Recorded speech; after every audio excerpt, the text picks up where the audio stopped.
आज की इस क्लास में सभी भक्तों का स्वागत है। अभी हम कल से स्टार्ट करेंगे।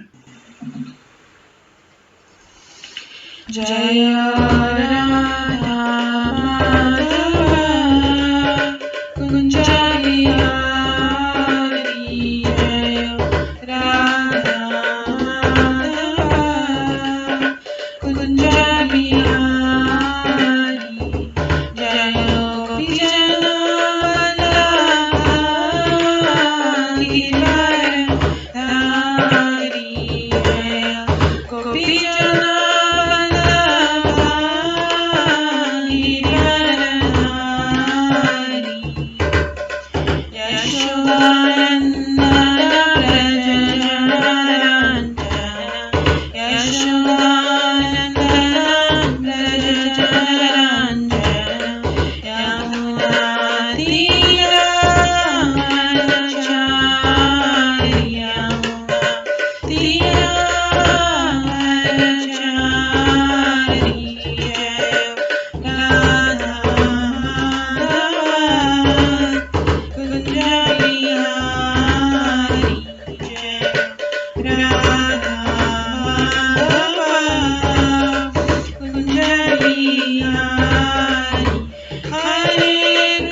गौर प्रेमानंदे हरि हरि बोल।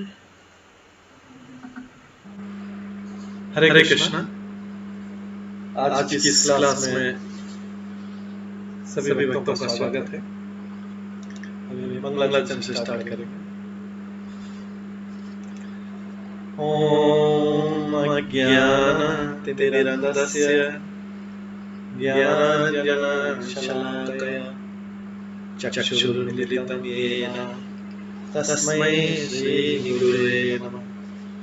श्रीचैतन्यमनोभीष्टं स्थापितं येन भूतले स्वयं रूपकदामह्यं ददाति स्वपदान्तिकम्।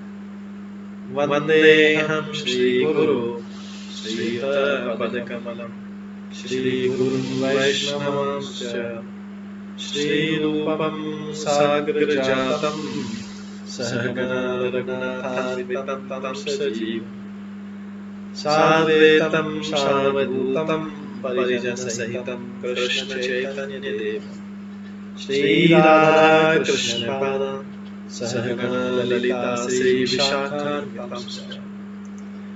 नमो विष्णुपदाय कृष्णपृष्ठाय भूतले श्रीमते भक्तिवेदान्त स्वामिनिधे नामिने। नमस्ते सरस्वती देवे गौरवाणी प्रचारिणे निर्विशेष शून्यवादी पाश्चात्यदेशतारिणे। वाञ्छाकल्पतरुभ्यश्च कृपासिन्धुभ्यैव च पतितानां पावनेभ्यो वैष्णवेभ्यो नमो नमः। जय श्री कृष्ण चैतन्य प्रभु नित्यानंद श्री अद्वैत गदाधर श्रीवासादि गौर भक्तवृंद। हरे कृष्ण कृष्ण कृष्ण हरे हरे, हरे राम राम राम हरे हरे। ओम नमो भगवते वासुदेवाय। ओम नमो भगवते वासुदेवाय। ओम नमो भगवते वासुदेवाय। नारायणं नमस्कृत्य नरं चैव नरोत्तमं देवीं सरस्वतीं व्यासं ततो जयमुदीरये। नमस्ते भद्रेषु नित्यं भागवतसेवया भगवते उत्तमश्लोके भक्तिर्भवति नैष्ठिकी। कृष्णाय वासुदेवाय देवकी नन्दनाय च नन्दगोपकुमाराय गोविन्दाय नमो नमः। सर्ववेदान्तसारमे श्रीभागवतं इष्यते ततरसामृताप्तस्य नान्यत् स्यादति क्वचित्। आराध्यो भगवान् ब्रजेश तनयस्तनधाम वृन्दावन्। रम्या काचिदुपासना जगद्गुरुवरेण्या कल्पिता। श्रीमद्भागवतं प्रमाणम् अमलं प्रेमकुमार।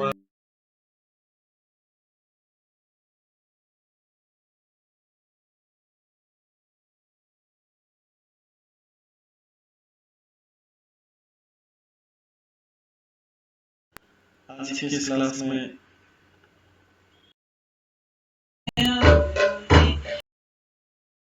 प्रभु नित्यानंद श्री अद्वैत गदाधर शिवासादि गौर भक्तवृंद।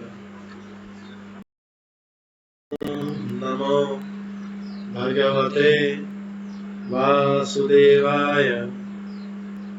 नारायणं नमस्कृत्य नरं चैव नरोत्तमं देवीं सरस्वतीं व्यासं ततो जयमुदीरये। नमस्ते भद्रेषु नित्यं भागवतसेवया भगवते उत्तमश्लोके भक्तिर्भवति नैष्ठिकी। कृष्णाय वासुदेवाय देवकी नन्दनाय च नन्दगोपकुमाराय गोविन्दाय नमो नमः। सर्ववेदान्तसारमे श्रीभागवतं इष्यते तदरसामृताप्तस्य नान्यत्र स्यादति क्वचित्। आराध्यो भगवान् ब्रजेश तनयस्तनधाम वृन्दावन्। रम्या काचिदुपासना व्रजवधूवर्गेण या कल्पिता श्रीमद्भागवतं प्रमाणम् अम्लं प्रेमकुमारतमः श्रीचैतन्यमहाप्रभुमतमिदं तत्रादरो न परम् मूकं करोति वाचालं पङ्गूलं ह्रियते गिरिं यत्कृपातमहं वन्दे परमानन्दमाधवम्। हरे कृष्णा।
हरे कृष्णा।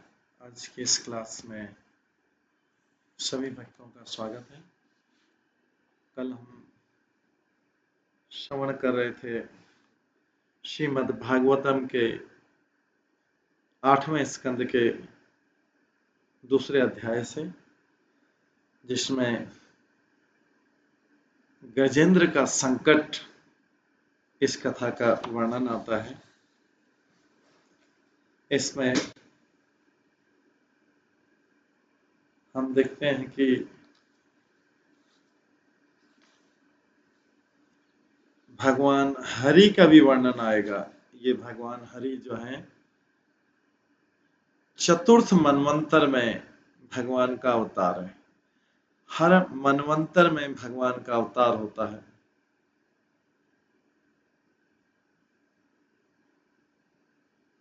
चतुर्थ मनवंतर में भगवान हरि का अवतार हुआ,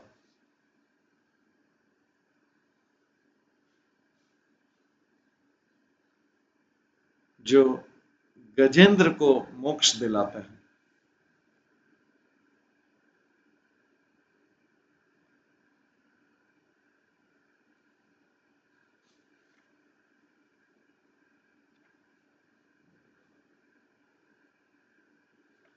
हमने श्रवण किया था कि एक त्रिकुट पर्वत है,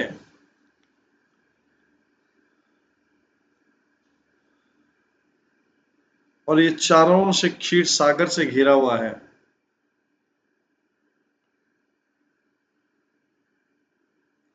इसकी ऊंचाई 10,000 योजन अर्थात 80,000 मील है। यह पर्वत त्रिकुट पर्वत कहलाता है।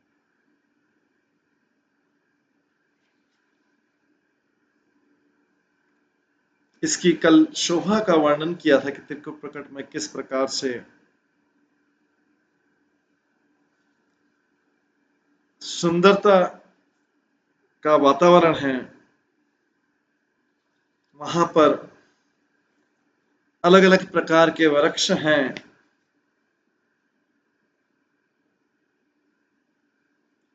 वहां पर एक उद्यान है, एक विशाल सरोवर है।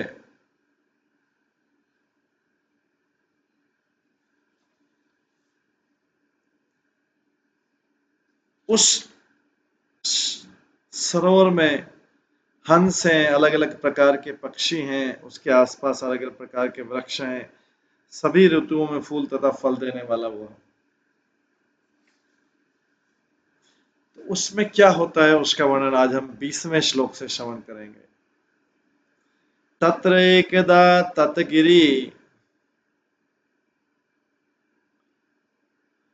तत्र एकदा ततगिरी कानन आश्रय।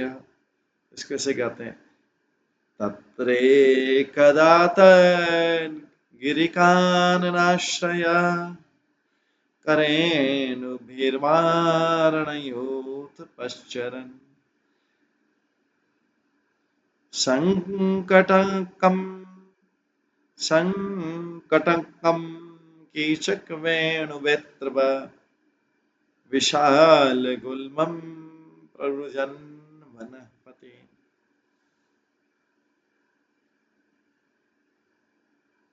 एक बार हाथियों का अगुआ, मतलब हाथियों का लीडर,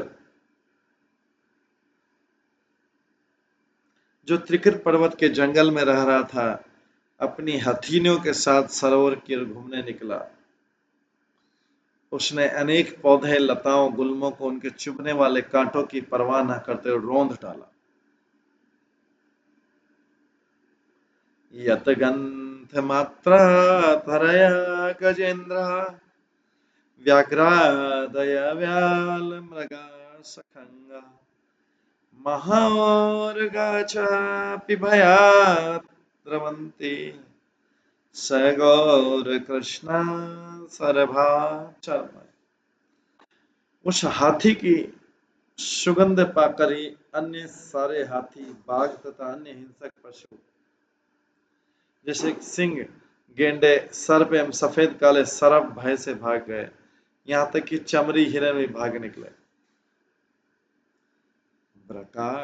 वराह महिषशल्या गोपुच्छशाला मृकमर्कटाश्च अन्यत्र क्षुद्रा हरिणाशशादय चरन्ति अभितायतन ग्रहेण। उस हाथी की कृपा से लोमड़ी, भेड़िया, भैंसे, भालू, सुअर, गोपुच्छ से ही बंदर, खरे, हिरन तथा अन्य छोटे पशु जंगल में सर्वत्र विचरण करते रहते। वे उससे भयभीत नहीं रहते। तात्पर्य लगभग सब पशु इसी हाथी से नियंत्रित है।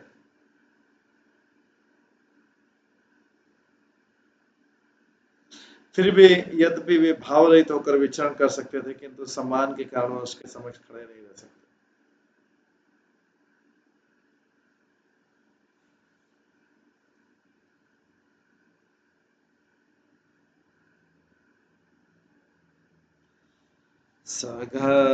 सघर्म तप्त करि भी करुणे भी वृत्त मदच्युत करे भी अनुद्रत गिरिम गरिमा परिता प्रकम्यन् निषेव्यमाणलकुल मदाशन सरो नीलम पंकजरेणुरुषितम् जिघ्रन् विदुरात् मदभिलेक्षा।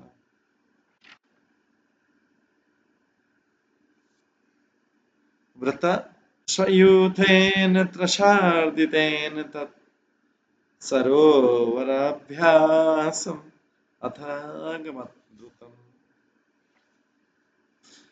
वो हाथियों का राजा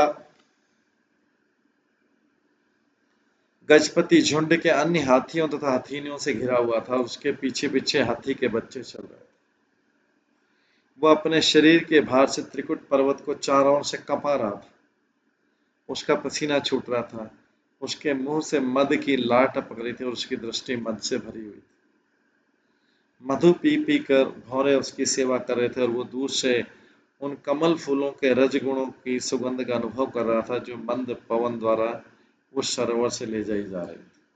इस प्रकार प्यास से पीड़ित अपने साथियों से घिरा हुआ गजपति तुरंत सरोवर के तट पर आया। विगाय तस्मिन् अमृतं पुनिर्मलं हेमारविन्दात्पलरेणुशीतम् पपोनिकामं निजपुष्करोद्धृतम् आत्मानमद्धिं स्नपयन् गतक्रम। वो हाथियों का राजा गजेंद्र सरोवर में घुस गया, पूरी तरह नहाया और अपनी थकान से मुक्त हो गया।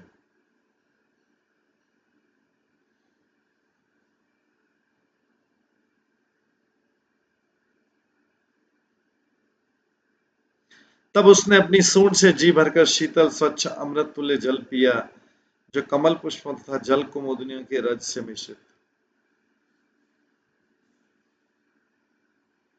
सपुष्करेण द्रच्छीकरम्बु अम्बुभिः निपाययन् सन्निपयन् यथा ग्रही ग्रणीकरेणुकरभाञ्च दुर्मद न चाष्टकृच्छं कृपणाय च माया।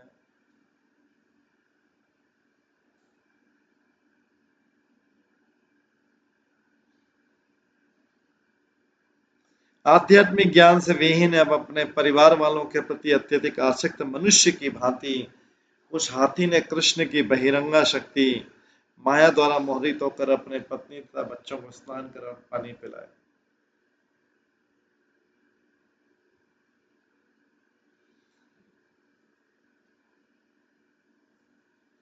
उसने अपनी सूंड में सरोवर का पानी भरकर उन सबके ऊपर छिड़का। उसने इस प्रयास में लगने वाले कठिन श्रम की परवाह नहीं की।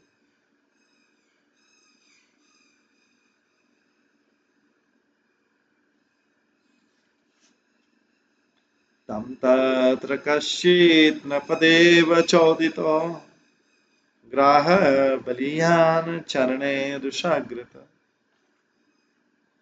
यदेच्छया एवं व्यसनं गत गज यथा बलं सति बलामिचक्रमे। हे राजन, विधाता की लेख से एक बलिष्ठ घड़ियाल ने जो हाथी पर क्रुद्ध था जल के भीतर से ही हाथी के पैर पर आक्रमण कर दिया। हाथी निश्चय बलवान था और उसने भाग्य द्वारा परिचित इस संकट से अपने को छुड़ाने का भरपूर प्रयत्न किया। तथा तु रम्योऽथ करेण विकृष्यमाणं तरसा बलीयसा विचुक्रुशूदीन धिया परे गजा पार्श्वे गृहातारयुतं न चष्कन्।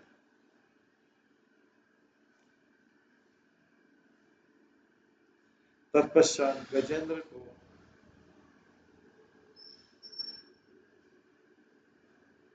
उस विकट स्थिति में देखकर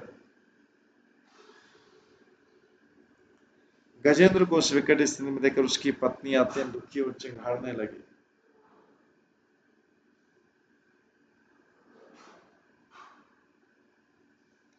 दूसरे हाथियों ने गजेंद्र की सहायता करनी चाहिए किंतु घड़ियाल की विपुल शक्ति के कारण वे उसे पीछे से पकड़कर उसे बचा नहीं सके। नियोध्यतो एममेवेन्द्रनक्रयोर् विकर्षतो अन्तरद्बहिर्मिथ समासहस्रं विगमन् महीपते स प्राणयोचि चित्रमस् अमंसताम्रा।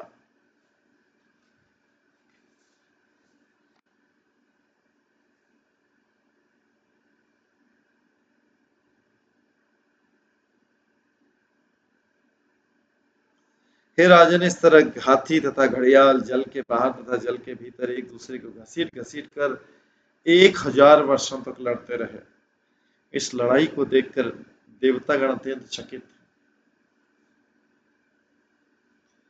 ततो गजेन्द्र सिमना बलोजसाम कालेन दीर्घेण महान्नभूतव्य विक्रश्यमाणस् जले अवसीदतः विपर्यभूत सकलम जलोकसा। तत्पश्चात जल के भीतर खींचे जाने तथा दीर्घ काल तक लड़ते रहने के कारण हाथी की मानसिक, शारीरिक तथा इंद्रिय शक्ति घटने लगी।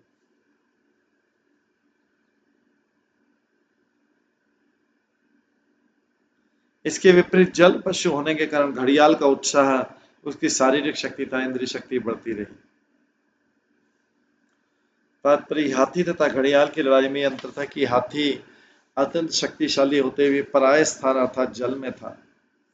1000 वर्षों की लड़ाई के दौरान उसने कोई भोजन नहीं मिल पाया था, जिससे उसकी शारीरिक शक्ति क्षीण होने लगी। उसका शारीरिक शक्ति क्षीण होने से मन भी कमजोर पड़ने लगा, उसकी इंद्रियां शिथिल पड़ गई। किंतु घड़ियाल तो जल का प्राणी जो ठहरा, उसे किसी तरह की कठिनाई नहीं हुई।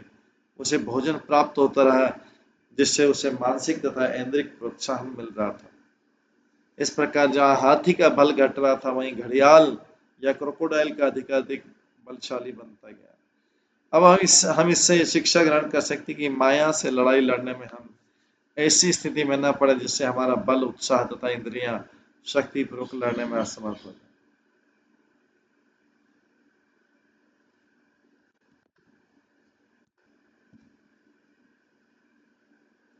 हमारे कृष्ण भावनामत आंदोलन ने सचमुच माया के विरुद्ध युद्ध ठान लिया है, जिसमें सारे जीव सभ्यता की झूठी मानसिकता लेकर चल रहे हैं। इस कृष्ण भावनामत आंदोलन के सिपाहियों में सदा शारीरिक शक्ति, उत्साह तथा इंद्रिय शक्ति रहती। स्वस्थ रहने के लिए अपने को सामान्य दिशा में रखना चाहिए।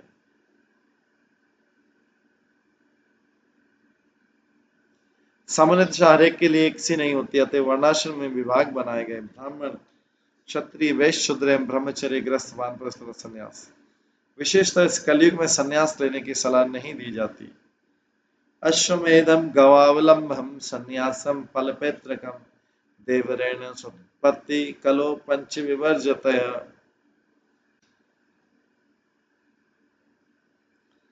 ब्रह्म विवर्त पुराण में बताया गया। इससे हम समझ सकते हैं कि इस युग में संन्यास आश्रम इसलिए वर्जित है क्योंकि लोग बलवान नहीं है। लोग बलवान नहीं। चैतन्य महाप्रभु ने 24 वर्ष की आयु में संन्यास लेकर आदर्श प्रस्तुत किया, लेकिन सार्वभौम भट्टाचार्य तक ने श्री चैतन्य महाप्रभु को सतर्क रहने की सलाह दी, क्योंकि उन्होंने कम उम्र में संन्यास लिया था। हम प्रचार करने के लिए तरुण बालकों को संन्यास प्रदान करते हैं, किंतु ऐसा अनुभव किया जा रहा है कि वे संन्यास ग्रहण करने के योग्य नहीं है। इसमें कोई हानि नहीं यदि ये सोच ले कि वह संन्यास के योग्य नहीं, किंतु यदि वे काम भोग से सदैव विचलित होते हैं तो उन्हें ऐसे आश्रम में जाना चाहिए जिसमें काम भोग की छूट हो, अर्थात वे गृहस्थ आश्रम में प्रवेश किया जाए। यदि कोई एक स्थान में अशक्त जान पड़े तो उसका अर्थ नहीं कि वो घड़ियाल रूपी माया से लड़ना बंद कर दे।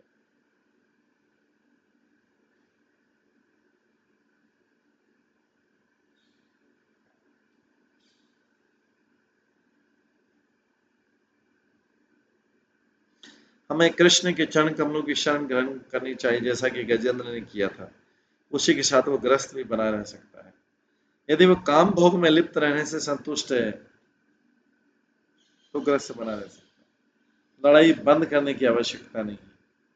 अतः श्री चैतन्य महाप्रभु संस्तुति की स्थाने स्थितता श्रुति गदाम तनुवाग मनो भी। कोई अपने अनुकूल किसी भी आश्रम में रह सकता है। संन्यास ग्रहण करना अनिवार्य नहीं। यदि उसका मन काम भोग से चलायमान रहता है तो वो गृहस्थ आश्रम में प्रवेश कर सकता है, लेकिन उसे लड़ाई जारी रखनी चाहिए। जो दिव्य पद को प्राप्त नहीं है उसके लिए कृत्रिम रूप से संन्यास ग्रहण करना कोई श्रेय की बात नहीं। यदि संन्यास उपयुक्त नहीं है तो गृहस्थ आश्रम में प्रवेश करके माया के विरुद्ध बलपूर्वक लड़ सकता है, लेकिन उसे लड़ाई बंद करके भागना नहीं चाहिए।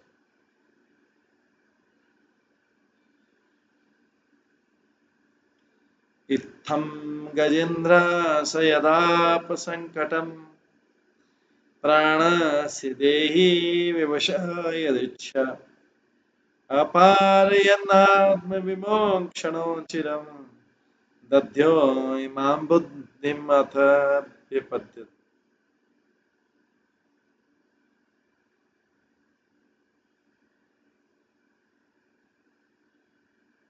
जब गजेंद्र ने देखा कि वो देवी इच्छा से घड़ियाल के चंगुल में है और बंधन में फंसकर परिस्थितिवत असहाय है,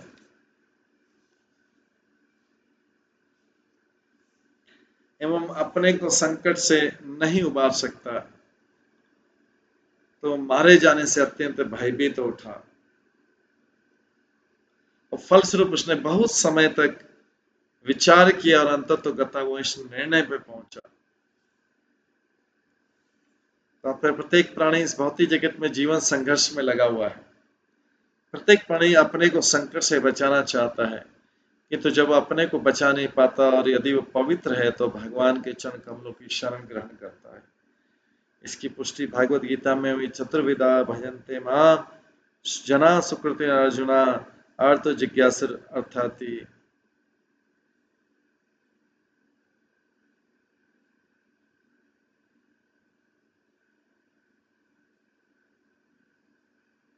आर्तो जिज्ञासुर अर्थाति ज्ञानी च मत्सर। चार प्रकार के पवित्र व्यक्ति जो संकट में हो, जिन्हें धन की आवश्यकता हो, जो ज्ञान की खोज में तथा जो जिज्ञासु अपनी रक्षा की प्रगति के लिए भगवान की शरण ग्रहण करते हैं।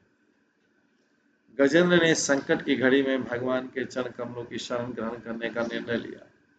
पर्याप्त विचार करने के बाद ही सही निर्णय में पहुंचा था। ऐसा निर्णय पापी व्यक्ति नहीं ले पाता। अतः भगवत गीता में कहा गया, जो पवित्र है वो निर्णय ले सकते हैं कि संकट या विषम परिस्थिति में मनुष्य को कृष्ण के चरण कमलों की शरण ग्रहण करनी चाहिए। नमामि मे ज्ञातयातुरं गजा कुतः कनिन्या प्रभवन्ति स्मोचुतम् ग्राहेण पाशेन विधातु आभृत अपि अहं च तमियामि परंपराय। जब मेरे मित्र तथा अन्य संबंधी हाथी मुझे संकट से उबार नहीं सकते तो मेरी पत्नी को क्या कहना, वे कुछ नहीं कर सकती। ये विधाता की इच्छा थी। उस घड़ियाल ने मुझ पर आक्रमण किया, अतः मैं उन भगवान की शरण में जाता हूँ जो हर एक को, यहाँ तक कि महापुरुष को भी सदैव आश्रय प्रदान करता।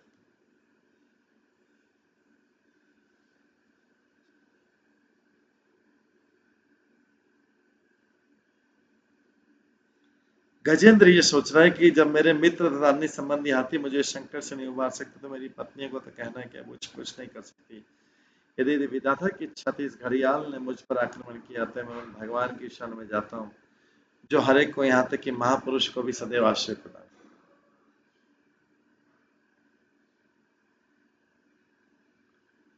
तात्पर्य संसार पदम पदम यद विपदाम रूप में वर्णित है, जिसका अर्थ है इसमें पग पग पर संकट है।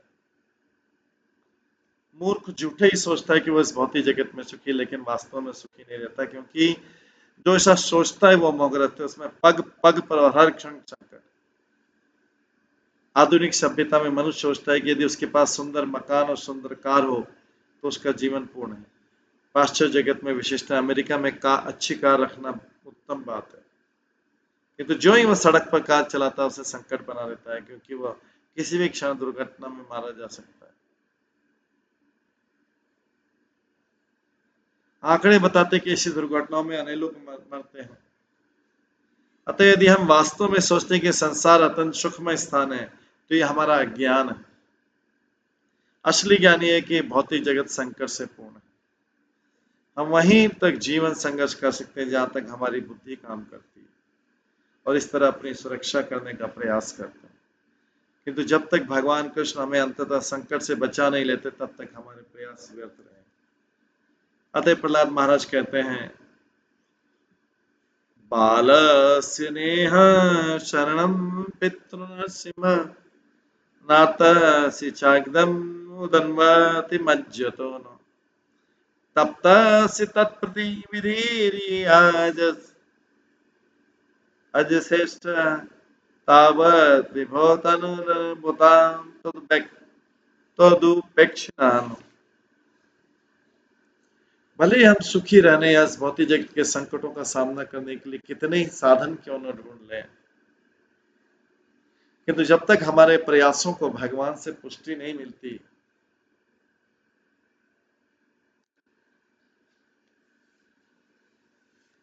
वे हमें कभी सुखी नहीं बना पाएंगे।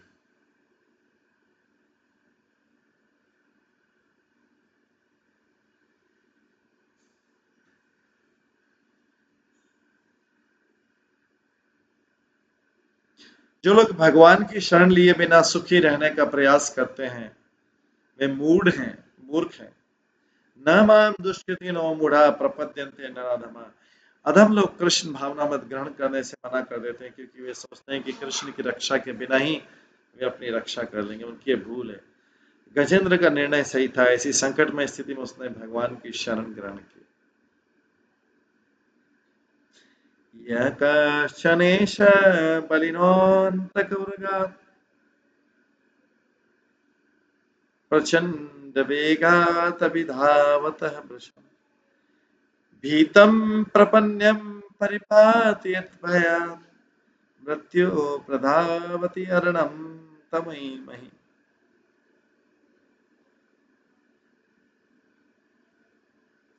भगवान निश्चय ही हर एक को ज्ञात नहीं है, किंतु वे अत्यंत शक्तिशाली तथा प्रभावशाली। गजेंद्र सोच रहा है मन। अतः यद्यपि काल रूपी सर्प प्रचंड वेग से निरंतर हर किसी का पीछा करता रहता है और उसे निगलने को देते, तथापि यदि वह इस सर्प से डरकर भगवान की शरण में जाता है तो भगवान उसे संरक्षण प्रदान करते हैं, क्योंकि भगवान के भय से मृत्यु भी भाग जाती है। अतः मैं उनकी शरण ग्रहण करता हूँ जो महान एवं शक्तिशाली परम सत्ता एवं हर एक के वास्तविक आश्रय।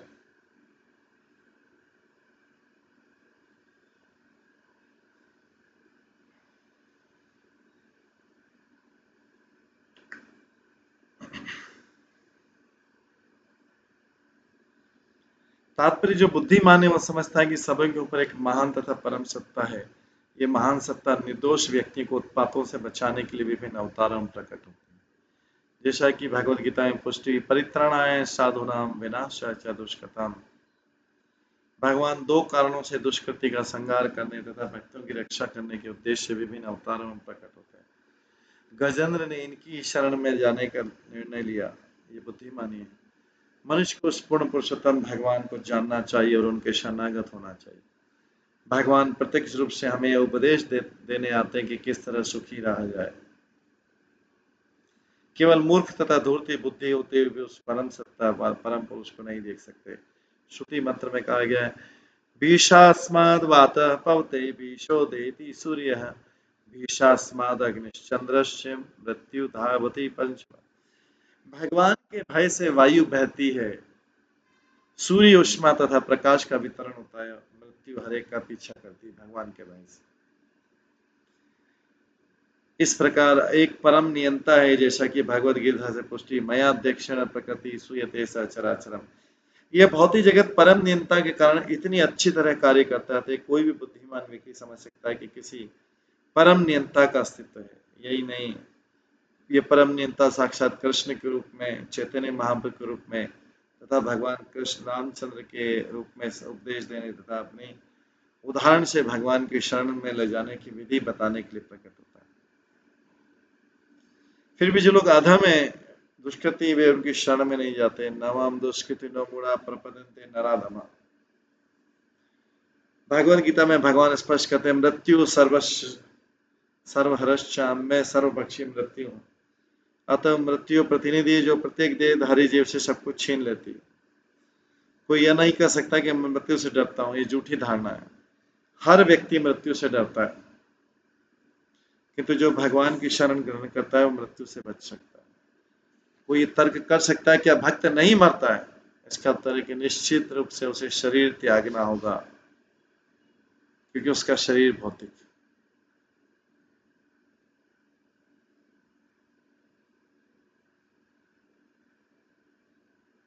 किंतु अंतर इतना ही कि जो कृष्ण की पूर्ण शरण में जाता है और कृष्ण द्वारा रक्षित होता है, उसका वर्तमान शरीर अंतिम शरीर होता है और उसे फिर से भौतिक शरीर धारण करके मृत्यु के अधीन नहीं होना होता है। भागवत गीता में इसका आश्वासन दिया गया, त्यक्त्वा देहं पुनर्जन्म नेति मामेति स्वर्जुना। भक्त अपना शरीर त्यागने के बाद भौतिक शरीर नहीं पाता है, पितु भगवत धाम वापस जाता है। हम सदा संकट में रहते हैं, क्योंकि किसी भी क्षण मृत्यु हो सकती है।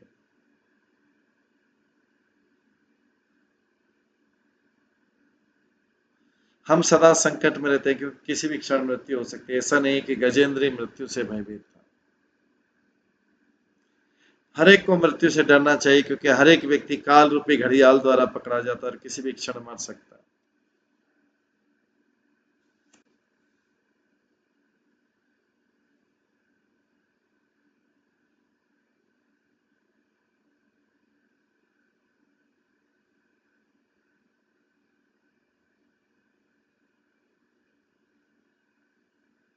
भागवत गीता में इसका आश्वासन दिया है, त्यक्त्वा देहं पुनर्जन्म नेति मामेति स्वर्जुना। भक्त अपने शरीर त्यागने के बाद भौतिक शरीर नहीं पाता, अपितु भगवत धाम वापस जाता है।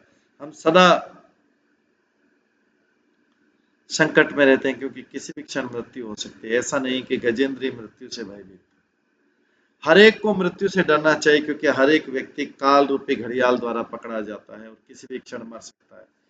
अतः सर्वोत्तम मार्ग यह है कि भगवान श्री कृष्ण की शरण करने का प्रयास किया जाए और संसार के जीवन संघर्ष से बचा जाए, जिसमें मनुष्य को बार बार जन्म लेना पड़ता है, मरना पड़ता है। इसी ज्ञान तक पहुंचना जीवन का चरम लक्ष्य।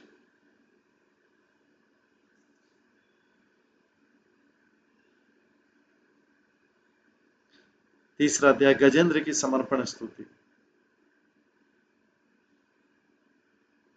इस अध्याय में गजेंद्र की स्तुति का वर्णन किया गया। ऐसा प्रतीत होता है कि गजेंद्र पूर्व जन्म में इंद्रद्युम्न नामक मनुष्य था, जिसने परमेश्वर की स्तुति सीखी थी।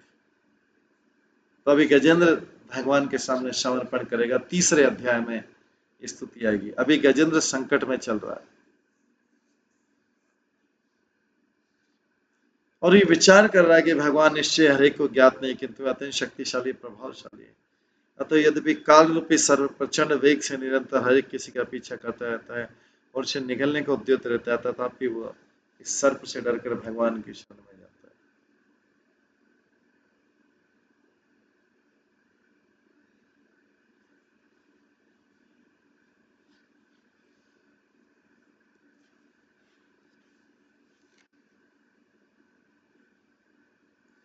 श्री अब इसके बाद आगे तीसरे अध्याय में गजेंद्र की समर्पण स्तुति, इसको सुखदेव गोस्वामी कहते हैं श्री बादरायणी वाचा। सुखदेव गोस्वामी को बादरायणी बोलते हैं क्योंकि बादरायण के पुत्र हैं, व्यासदेव के पुत्र हैं।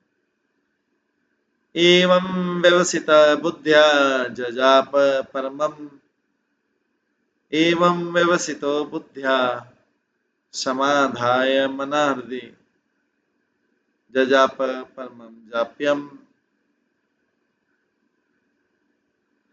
प्राक जन्मनि अनुशिक्षितम। सुखदेव गोस्वामी ने कहा, तत्पश्चात गजेंद्र ने अपना मन पूर्ण बुद्धि के साथ अपने हृदय में स्थिर कर लिया और उस मंत्र का जप प्रारंभ किया, जिसे उसने इंद्रद्युम्न के रूप में अपने पूर्व जन्म में सीखा था, जो कृष्ण की कृपा से उससे स्मरण।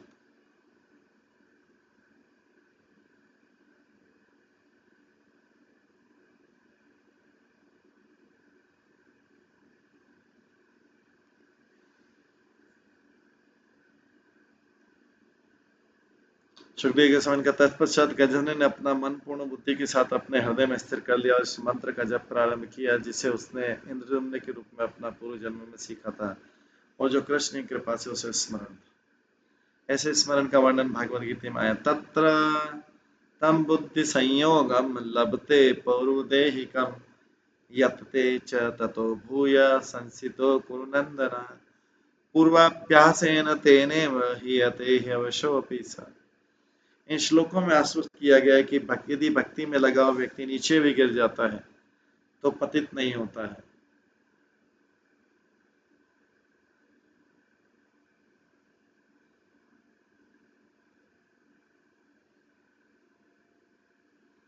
अपितु उसे ऐसे पद पर रखा जाता है जिसे वो कालक्रम में भगवान को स्मरण करेगा। जैसा कि बाद में बताया जाएगा, गजेंद्र पहले इंद्रम्य राजा था किंतु किन्हीं कारणों से वो अगले जन्म में गजेंद्र बना। अब गजेंद्र संकट में था और यद्यपि उसका शरीर मनुष्य से भिन्न था किंतु उसे वह स्त्रोत स्मरण में था जिसे वो पूर्व जन्म में जपा करता था। यतते च ततो भूय संसितो कुरु नंदन, मनुष्य को सिद्धि प्राप्त करने के लिए, समर्थ होने के लिए कृष्ण उसे फिर से अपना स्मरण कराने का अवसर प्रदान करते हैं।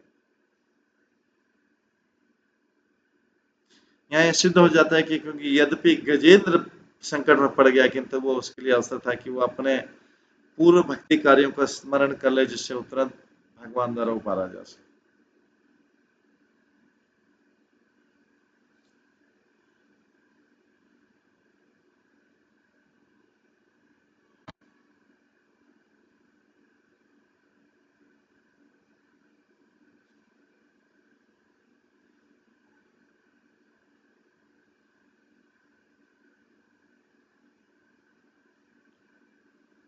यद्यपि गजेंद्र संकट में था किंतु उसके लिए अवसर था कि वो अपने पूर्व भक्ति कार्यों का स्मरण करे जिससे वो तुरंत भगवान द्वारा उबारा जा सके।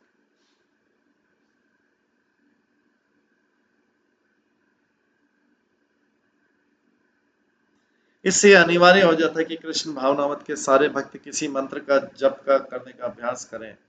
निश्चय मनुष्य को हरे कृष्ण मंत्र का जप करना चाहिए क्योंकि ये महामंत्र है। मनुष्य को चाहिए कि वो चिंतामणि प्रकर सत्य सुया नरसिंह स्त्रोत तो नरसिंह पर तो नरसिंह यतो यतो यामि ततो नरसिंह के जाप का अभ्यास करें। प्रत्येक भक्त को किसी न किसी मंत्र के पूर्ण रूप में जप का अभ्यास करना चाहिए जिससे भले वो इस जीवन में पूर्ण आध्यात्मिक चेतना प्राप्त न कर सके किंतु अगले जीवन में पशु होने पर भी कृष्ण भावना मत को भूल न सके। निसंदेह भक्त को प्रयास करना चाहिए कि वो इसी जीवन में कृष्ण भावना मत को पूर्ण कर ले क्योंकि कृष्ण तथा उनके उपदेशों को समझ लेने मात्र से ही मनुष्य शरीर छोड़ने पर भगवत धाम वापस जा सके। यदि किसी का पतन भी हो जाए तो भी कृष्ण भावना मत का अभ्यास व्यर्थ नहीं जाता है। जैसे उदाहरण, अजामिल ने बचपन में अपने पिता के निर्देशन में नारायण जप का अभ्यास किया था किंतु बाद में युवावस्था में उसका पतन हो गया। वो शराबी, स्त्रीगामी, चोर तथा उचक्का बन गया। यद्यपि उसने अपने पुत्र नारायण को बुलाने के लिए नारायण के नाम का उच्चारण किया था फिर भी पाप कर्मों में लिप्त होकर भी वो उन्नति कर गया। अतः हमें किसी भी परिस्थिति में हरे कृष्ण मंत्र का जप करना भूलना ही नहीं चाहिए। इससे हम बड़े से बड़े संकट में सहायता मिलेगी जैसा कि हम गजेंद्र के जीवन में पाते हैं। गजेंद्र स्तुति करता है भगवान की। श्री गजेंद्र वाचा ओम नमो भगवते तस्मै यत् एतच्च आत्मकं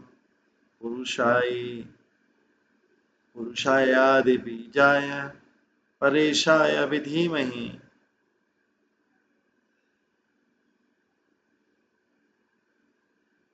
गजेंद्र कहता है मैं परम पुरुष वासुदेव को सादर नमस्कार करता हूँ। ओम नमो भगवते वासुदेवा। उन्हीं के कारण शरीर आत्मा की उपस्थिति के फलस्वरूप कर्म करता है। अतः वे प्रत्येक जीव के मूल कारण है। वे ब्रह्मा तथा शिव जैसे महापुरुषों के लिए पूजनीय और वे प्रत्येक जीव के हृदय में प्रविष्ट है। मैं उनका ध्यान करता हूँ। तात्पर्य श्लोक में एतत् चिदात्मकम पद अत्यंत महत्वपूर्ण है। भौतिक शरीर निश्चय ही भौतिक तत्वों से बना हुआ है किंतु जब कृष्ण भावना मत का ज्ञान हो जाता है तो शरीर भौतिक न रहकर आध्यात्मिक बन जाता है।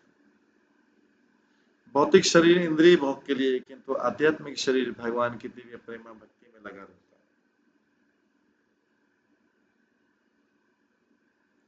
है। अतः जो भक्त भगवान की सेवा में लगकर निरंतर उन्हीं का चिंतन करता है, उसके शरीर को कभी भौतिक नहीं मानना चाहिए।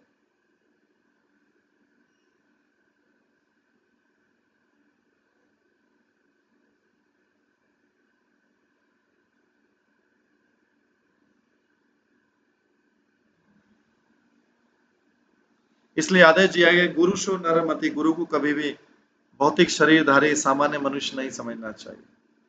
अर्चे वैष्णवों शिलादि, प्रत्येक व्यक्ति को जानना चाहिए कि मंदिर का अर्च विग्रह पत्थर का बना होता है, किंतु यह सोचना अपराधी कि अर्च विग्रह मात्र पत्थर है।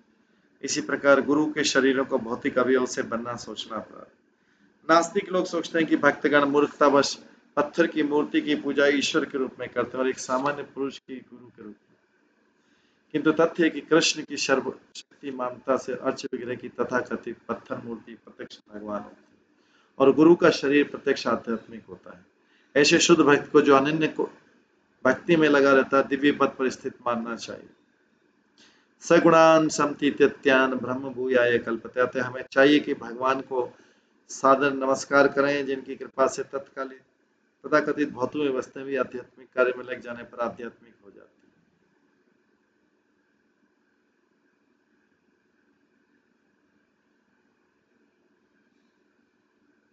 ओंकार भगवान की प्रतीकात्मक ध्वनि अभिव्यक्ति है।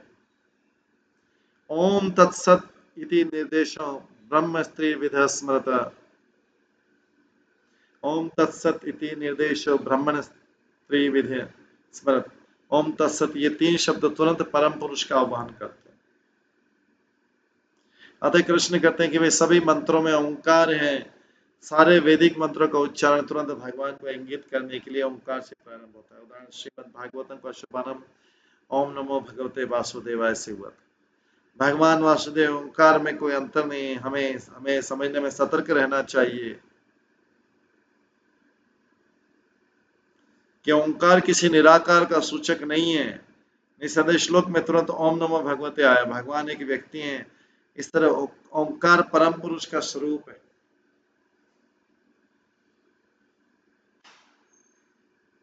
ओंकार का अर्थ निराकार नहीं, जैसा कि मायावादी चिंतक मानते। पुरुषाय शब्द से यहाँ स्पष्ट रूप से व्यक्त है।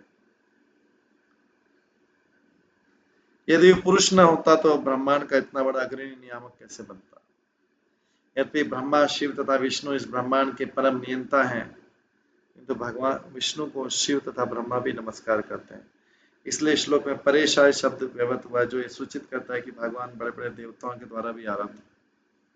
परेशाय का अर्थ है परमेश्वर। ब्रह्मा तथा शिव ईश्वर या महान नियंता है, किंतु भगवान विष्णु परमेश्वर अर्थात परम नियंता। यस्मिन् इदं यतश्च इदं येनेदं य इदं स्वयं यस्मात् परस्माच्च परः परस्तम प्रपद्ये स्वयंभू। भगवान ही वो परम दयातल है जिस पर प्रत्येक वस्तु टिकी हुई है।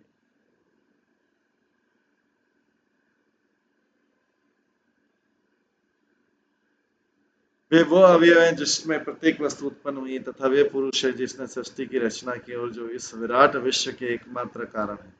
फिर भी वे कारण कार्य से पता कि मैं उन भगवान की शरण ग्रहण करता हूँ जो सभी प्रकार से आत्मनिर्भर है।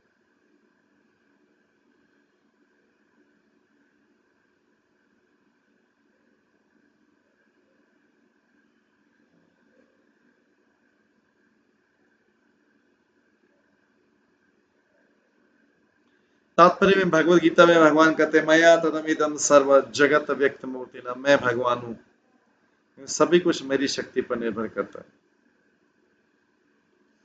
जिस प्रकार मिट्टी का पात्र मिट्टी पर निर्भर करता है, जिस स्थान पर मिट्टी का पात्र टिका है वह भी मिट्टी है। ये मिट्टी का पात्र कुम्हार द्वारा बनाया जाता है। जिसका शरीर मिट्टी का बना तो कुम्हार का चाक जिससे मिट्टी का पात्र बनता है मिट्टी का अंश होता है।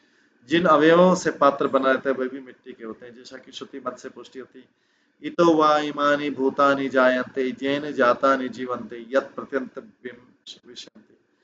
प्रत्येक वस्तु का मूल कारण भगवान है और संहार होने पर प्रत्येक वस्तु उन्हीं से प्रविष्ट होती है। प्रकृति यान्ति मामिकम्, इस तरह परमेश्वर भगवान रामचंद्र या भगवान कृष्ण हर वस्तु के मूल कारण है।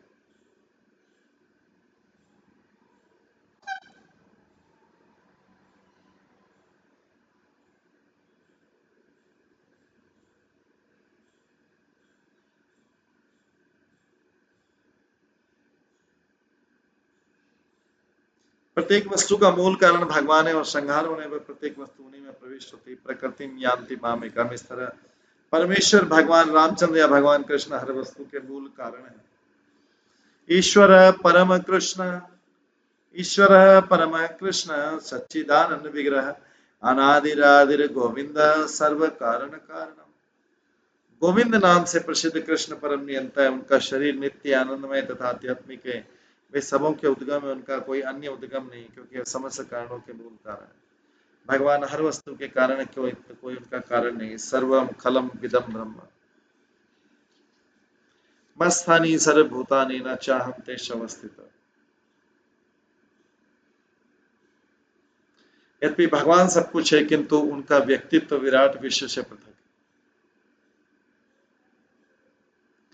यस्वात्मनेदं निजमायार्पितं क्वचित् विभातं क्वचित् तिरोहितम् अविद्युतरक्षभयं तदक्षते सत्मूलवतु मां परात्पर।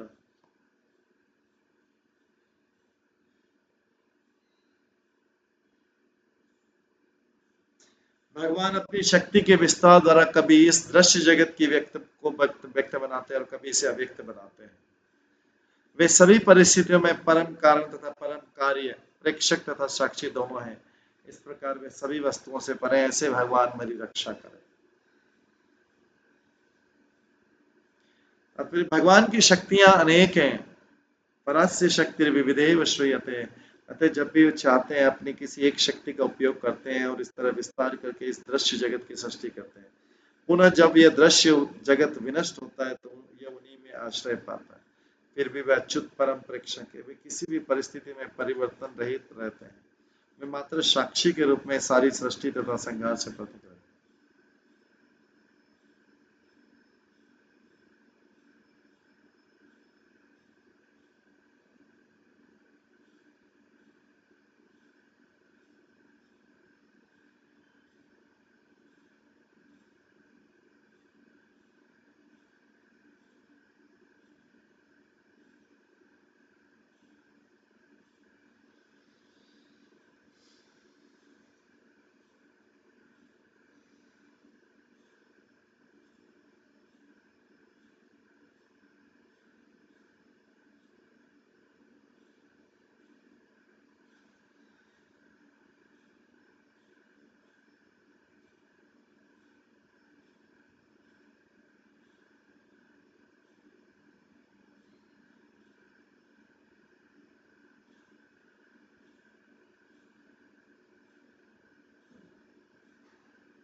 भगवान की शक्तियां नहीं कहते, जब भी चाहते अपनी किसी एक शक्ति का उपयोग करते हैं और इस तरह विस्तार करके इस दृश्य जगत की सृष्टि करते हैं। पुनः जब ये दृश्य जगत विनष्ट हो जाता है तो जगत उन्हीं में आश्रय पाता है। फिर भी अच्युत परम प्रेक्षक है। वे किसी भी परिस्थिति में परिवर्तन रहित रहते हैं। मात्र साक्षी के रूप में सारी सृष्टि तथा संघार से पृथक।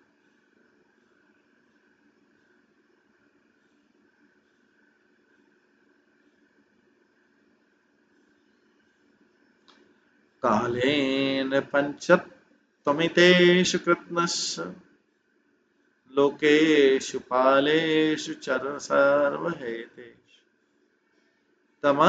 तदासीत् गहनं गंभीरं यतस्य पारे विविराजते विभु।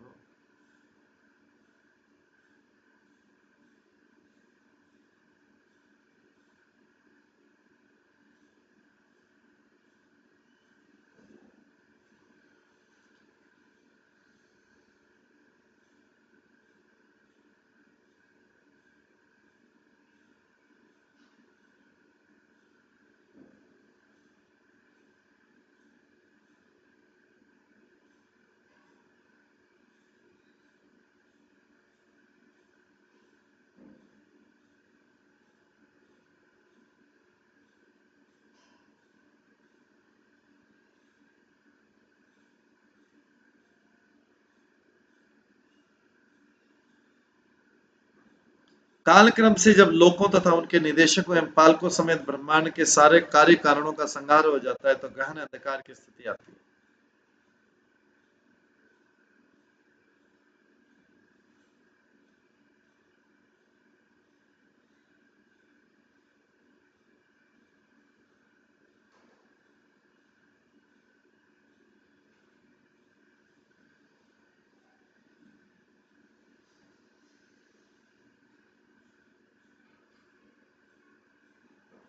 किंतु इस अंधकार के ऊपर भगवान रहता है। मैं उनके चरण कमलों की शरण ग्रहण करता हूँ।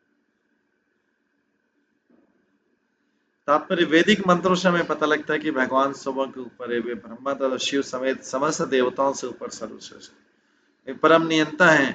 जब उनकी शक्ति से हर वस्तु अदृश्य हो जाती है तो विराट जगत में घना अंधकार छा जाता है, किंतु भगवान सूर्य प्रकाश हैं। जैसे कि वैदिक मंत्रों में पुष्टि हुई, आदित्य वर्णम तमस परस्तात्। हमारा दैनिक अनुभव है कि जब हम इस धरती पर रात्रि के अंधकार में होते हैं तो सूर्य आकाश में नहीं, आकाश में कहीं न कहीं सदैव चमकता रहता है। इस प्रकार भगवान परम सूर्य की भांति सदैव चमकते रहते हैं, तब भी जब कालक्रम से समग्र विराट जगत में नष्ट हो जाए।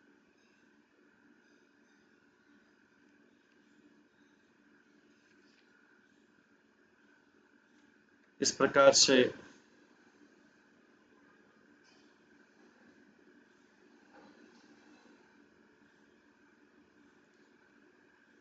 हम देखते हैं कि गजेंद्र स्तुति कर रहा है भगवान की। ये गजेंद्र की समर्पण स्तुति।